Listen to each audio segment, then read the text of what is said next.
Welcome to the Coach Toolbox. I'm your host, Dr. Ajay Nangalia, a leadership coach and counselor. This channel supports your professional and personal development as a leader with research-based and practice-focused learning. And we bring you the best career and life advice from guests who've been there and done that successfully. And now, our session today. So it's almost the end of the first month of this new year, and if we made some resolution, some plans, some goals, whatever it is, to start something, to do something, to stop to do something, to maybe to get fitter, by now you're probably, if you're like me, we made a good start the first couple of weeks, but now motivation seems to be ebbing. It's getting a little harder to get up and go to the gym. It's getting a little harder to stick with the change. All of a sudden we realize work is beginning to catch up and the energy around what we wanted to do, what we set ourselves out to do is getting a little lower. And so now we are probably wondering, it's the same old battle. How do I motivate myself? And that's what we're going to talk about in today's conversation. So when we talk about making a change, whether it's getting fitter or learning a new skill or dropping a habit or developing a new one, we all struggle with trying to understand how we can motivate ourselves, to start the change, but most importantly, to stick with the change. Now, making a change, especially a personal change, is a complex issue. We wish there was one answer, one formula, one theory, one secret that could explain all the nuances, and this secret would help us to stick with the change that we so want to do. We also wish we had an answer to the question, how can I motivate myself? Well, one of the reasons that there is so much material on this subject is that there is no easy answer or no one solution that applies to each and every situation or to every person. There just isn't. And there isn't something that you can try once and it lasts forever. That also doesn't exist. And this is possibly the first step in understanding motivation, both for you and I as individuals. So our goal in this series on motivation is to gain insights from research and some practical tips that will help us stay on track with our own inner motivation, with our own personal change process. So today we focus on self-motivation, and in our next conversation, we'll talk a little bit more about how to motivate others. So remember to check out that episode also. Now, one of the foundation truths that influences human behavior, in particular motivation, is that people will initiate and stick with changes and actions that they find inherently interesting. They have to find it inherently interesting and that they must see some personal benefit to themselves. So the starting point for you and I is to really spend time understanding the personal benefit of the change process for us individually, and then to continually revisit these benefits. Such people have reasons that are intrinsic to them, and hence the term intrinsic motivation. So if you're an intrinsically motivated person, you will focus on a fitness or wellness program because of the sense of accomplishment and the excitement and the energy that comes from the exercise program itself. In addition to this inner kick, other factors that support the continuance and adherence to a fitness program are the development of a skill, social engagement with others, and meeting incremental challenges each week. And all these are important facets of self-motivation that we need to understand and that we need to fuel as part of our program to stay on track. And in the example of exercise and fitness, the exertion of physical activity is related to the generation of positive emotions. We all know that exercise, physical activity stirs up all the good hormones within our body.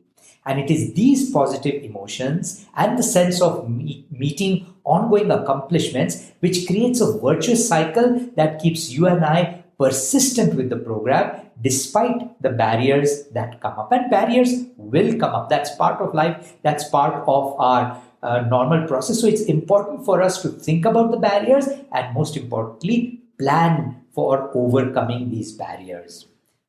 So the starting point for you is to discover and commit to the reason for change. Therefore, ask yourself these 4 questions. What are the benefits to me personally of making this change? How can I overcome the barriers that are likely to come up as I start? Number 3, who will support me and be part of my cheerleading squad? And number 4, what actions will I take to get back on track when I slip? So the 4 questions very quickly. What are the benefits to me personally of making this change? How can I overcome the barriers that are likely to come up as I start? Who will support me and be part of my cheerleading squad? And what actions will I take to get back on track when I slip?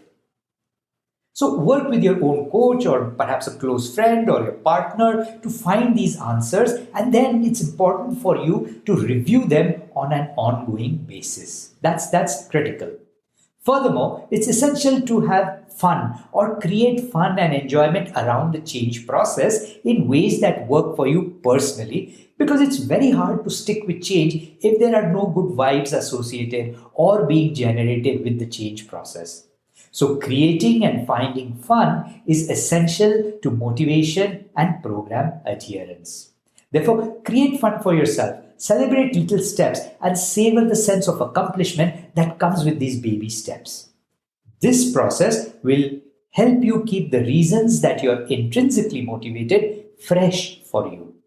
Now, another aspect of motivation, and I'm drawing from research on this, another aspect that I'd like to talk about is how to leverage 3 factors that can help you and I keep our motivation on a really high level, on a high. So the 3 factors are competence, autonomy, and relatedness. And I'll explain each of these and give you practical tips on how to implement some of these things. And these concepts come from the work of Ryan and Deci on self-determination. So let's understand how we use these concepts to keep ourselves on a high in practical ways. And the 3 concepts are competence, autonomy, and relatedness. So according to the Ryan and Deci model, competence is the belief that I can successfully do this task. Competence is the belief that I can successfully do this task. Therefore, it's helpful to break down the project or goal into easy, small, manageable chunks so that with each little chunk or step that is completed, your self-perception that you can do this is increased. And this increases your confidence and motivation to take the next small, easy, manageable little step or chunk. This element of increasing the sense of competence is gradually enhanced by the use of positive feedback. So one secret is to create a support group of positive friends and family members who will encourage you and keep giving you positive feedback. It's also great to work with your own personal coach because he or she will know how best to support you and encourage you. In addition, here are some tips that you can use to leverage the concept of competence for yourself so that you keep yourself motivated. Number 1, whether you're working on improving your fitness or starting a new hobby, break down the steps into very simple, small, very easy to manage baby steps. Start with the simplest, easiest thing that you can do, even if it's just to make a note to yourself or a journal entry or just put up a post-it. Number 2, enroll a close friend or partner or coach to encourage you and help you celebrate all your small milestones. Number 3, celebrate going to the gyms 3 times a week. Don't worry about what the scale says. So focus on the activity and not on the outcomes as you start. Celebrate the fact that you were sensitive to nutrition today and avoided the junk food. So in essence, focus on process goals and not outcome goals. Number 4, if you don't have someone to encourage you, look for ways to give yourself positive feedback and affirmations. Send yourself a positive message or give yourself a star or, just track all the positive things that have happened for you in your daily journal. And these are all the things you track and you affirm for yourself, all the things that move you forward. So it's very important to be kind to yourself and to give yourself positive feedback and affirmations. Number 5, as a way to develop your competence, research the area that you're trying to change. Get information on it, watch YouTube videos on it, become knowledgeable so that you feel confident about what you're doing and you will feel resourced to do it, and this will increase your feeling of competence. So there are also lots of podcasts on this channel, the Executive Coach Toolbox, that can support you. So be sure to check them out. And I'm happy to share this material so that once again, your sense of competence increases. So there were 3 elements to increase self-motivation: competence, autonomy, and relatedness. I've spoken about competence. Let's talk a little bit more about autonomy. So according to Ryan and Deci, the next factor that contributes towards motivation, self-motivation, is this sense of autonomy. What does this mean? This means that you have some say and control on how things get done. Now, here are some tips that you can use to leverage autonomy for yourself so that you feel that you are more in control of your journey. First step is to keep the answers to the 4 questions that we discussed earlier in front of you. Keep it always in front of you. If there are any changes, adopt and adapt and take corrective action. Remember that it's your plan of personal change and not someone else's. So if there is a sudden pressure of work and you're unable to go to the gym, focus on managing what you can control. Focus on perhaps managing nutrition in that time. Perhaps you can't go to the gym, but perhaps you can do some personal practice in terms of some yoga or some free weight body work stuff at home. So remember that you are in control. Number 2. Look for things that are within your control and look for the simplest, easiest ways to take baby steps in the right direction. So you couldn't go to the gym, go for a 10-15 minute walk instead. Look for things that are within your control, which are the simplest and easiest ways to stay on track. And number 3, even if you're starting the plan because someone else encouraged you to do it or you want to please someone else, so the reasons are extrinsic to you, focus on the benefits that you get and keep these in mind. Treat all the steps that you take as opportunities that you can learn from. After all, it's your personal change. There has to be something good in it for you. So stay focused on keeping this in front of you. Number 4, focus on process goals rather than outcome goals. You see, if you're talking about fitness, you have more control over going to the gym X times a week rather than the amount of weight you lose in that week. But if you focus on going to the gym and working out, then weight loss will follow. So track how many times you're going to the gym rather than always standing on the scale and then feeling heartened or disheartened based on the number, because that's really not within your control, and weight loss is such a complex thing. In the same way, if you plan your nutrition management for the week in advance, you don't have to count calories for every bite that you eat. Plan your nutrition and then follow the plan as much as possible. So focus on things that are within your control and do your best to accommodate the challenges and barriers that are likely to come up. And give yourself space to deal with these challenges and get back on track. So your change plan must have enough space and buffer to accommodate life. Plan and prepare for these failures and have a recovery plan for when you stumble so that you can get back on track because you already have an established recovery plan. So the last element for self-motivation, we spoke about competence, we've spoken about autonomy, and the last element is relatedness. And this is a powerful factor in self-motivation. And relatedness is a sense of belonging or connection that comes from being part of a group, as in part of a group exercise program or a group exercise team or part of a project team at work, or the connection and relatedness that comes from working with your own personal wellness coach. After all, as human beings, we are relational beings, and any activity that gives you and I an opportunity to experience this connection and relatedness has a much higher chance of being adhered to. This is why it's so much more fun to go to gym that have group classes as compared to the traditional gym where each person works out in isolation. Here are some tips that you can use to leverage relatedness for yourself so that you can keep yourself motivated. Number 1, make group activities or group classes a part of your schedule. And examples include joining a group class at your gym or a trekking club or a self-help group and so on.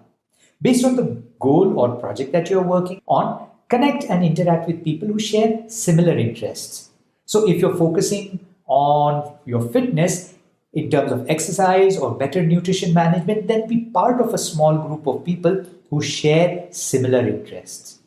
Number 2, use social media to share your successes and learn from others. Join groups or platforms where you can get information and advice on the area that you're working on. Number 3, most importantly, start encouraging and building up others who are on a similar journey such as you. So encourage others who are working on their wellness, or encourage and support someone who is trying to drop a habit or develop a new one. By reaching out and supporting others first, you will find a virtuous circle that finds its way back to you. And number 4, in addition to being part of groups, both real and virtual, invest in one-on-one relationships. Don't be shy or afraid to reach out for help and support and encouragement. You will find that it is universally available if you ask. So let's bring our conversation to a close. Whatever personal change journey you're on, I trust that some of these ideas will help you keep your motivation high. Remember, it's okay to have days and phases when things collapse or don't go according to plan, or when you're just feeling low. Go through the phase and get back on track. As we bring our conversation to a close, our goal was to explore how we can keep ourselves motivated so that we can stick to the plan that we've set for ourselves this year. And while my focus has been to encourage you to stay motivated with your fitness and wellness goals, the same principles of motivation apply to almost everything else. And you can adapt the ideas that I've suggested to make them applicable to whatever you're working on.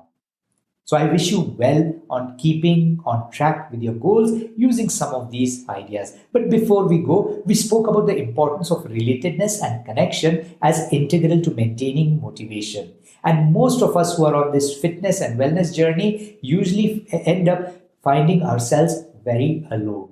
So I'm putting together a group of like-minded people who want to focus on our wellness, and we'll spend the next 2 months getting traction on our fitness. We'll create a self-help group which includes Zoom calls, information that I'll share, support and accountability. So if you'd be interested in this, just email me for details. So the goal of our group is not to give you specific diet plans or workout plans, though we'll help you figure something out, but we want to empower each other to make regular physical activity and healthy nutrition a lifelong habit. So if this interests you, feel free to email me. Good luck. And that's it for today. Thank you for listening. Please connect with us on coachtoolbox@gmail.com. We'd love to hear from you. And don't forget to follow, subscribe, and review this channel. Details of our ICF-approved coach training programs and our services as executive coaches and coaching supervisors are on www.globalcoachtrust.org. See you in our next session.